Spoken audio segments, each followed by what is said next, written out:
Today's video is part of a series where we're exploring Urza, Lord Protector's many builds and possibilities. If you've seen previous videos within the series, feel free to skip past the intro using chapters, or if you're after a refresher on the commander, feel free to continue. Urza, Lord Protector is an Azorius 3-mana legendary human artificer with artifact, instant, and sorcery spells you cast cost 1 less to cast, and an activated ability for 7. If you both own and control Urza, Lord Protector, and an artifact named the Mightstone and the Weakstone, exile them, then meld them into Urza, Planeswalker. Activate only as a sorcery. The Mightstone and the Weakstone is a 5-mana legendary artifact power stone with, when it ETBs, choose one. Draw 2 cards, or target creature gets -5/-5 until end of turn. It also has an activated ability. Tap to add 2 colorless mana. This can't be spent to cast non-artifact spells. So if we're able to jump through the hoops and meld our commander, we get Urza, Planeswalker, the biggest, baddest Planeswalker ever. Sorry, Nicol Bolas. Urza has 7 starting loyalty and the static ability. Once during each of your turns, you may activate an additional loyalty ability of Urza Planeswalker. You may activate the same ability twice. His activated abilities are +2,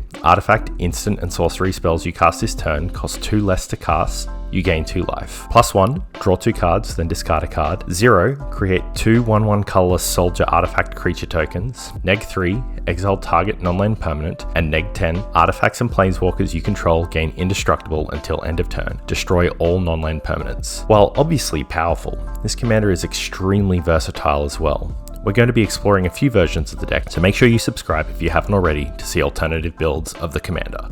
Today we're looking at a high-powered Voltron and Extra Turns deck, where we can chain together a whole number of extra turn spells to do lethal commander damage to our opponents or overwhelm them with value in a war of attrition. Let's check out the deck. We've got 2 planeswalkers and 6 creatures overall, the best 2 to fairies, and our creatures to make our spells cheaper, fetch us equipment, or help us take extra turns. There's only one creature we really want to be attacking with, and that's Urza. For instance, in sorceries, we've got a whopping 34. We're going to be tutoring, protecting, and taking extra turns with our spells. With 15 extra spells turns directly and a number of ways to recur or copy them, we're going to try and be as consistent as possible after we go off. The deck is extremely mana hungry as a result, which is why we'll need to see so much artifact acceleration and a high land count. Our 21 artifacts are going to ramp us, make things cheaper, and make our commander bigger and badder, with the 3 enchantments giving us card draw and flash to make things a little bit easier on us. We're running 33 lands to fuel the deck, a few man lands for some extra fight in our turns, and some land tutor cards with Adventus Fair and Urza Saga. We've also got Otawara and Rogue's Passage to help us in combat or for some problematic permanents. Rounding it out, we've got Mystic Sanctuary to put spells back on top of the deck, and the rest is color access, with a high basic land count to make things as consistent as possible through any hate. Our primary Wincon is going to be slapping some swords on Urza Lord Protector, or maybe even putting Luxia on the Planeswalker side if we're feeling particularly spicy. We can turn him sideways during the many extra turns we'll be taking and deal lethal commander damage. Turns decks have a reputation for being frustrating to play against, and that's largely because, as pilots, we can overanalyze everything. This deck's primary function is very simple. Cast the extra turn spell, attack, and repeat.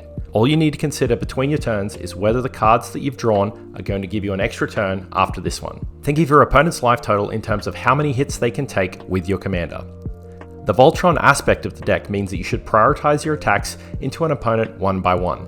Think about what their decks are going to do should your threats be dealt with, and weigh their ability to interact with you against the current threat they pose to you. With all of that said, let's look at how we're actually going to cast those extra turn spells.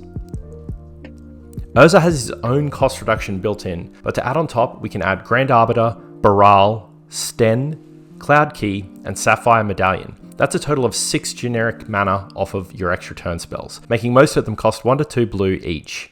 This is even greater when you meld into the Planeswalker, but you want to balance how much you commit to the board though, as you don't want to lose to the table ganging up on you and removing every cost reducer all at once, forcing you to play fairly for the rest of the game.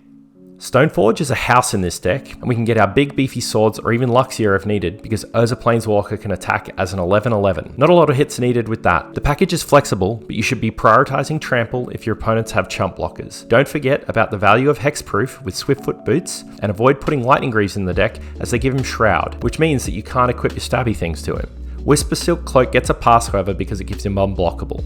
We've got a number of premium counterspells in the list, and they're all to be used to protect your commander, not your extra turn spells. Unless of course you've got an abundance of counterspells and a drought of turns. Don't waste your cards and your mana protecting your turn spell, only to have it wasted in turn when someone paths the Urza.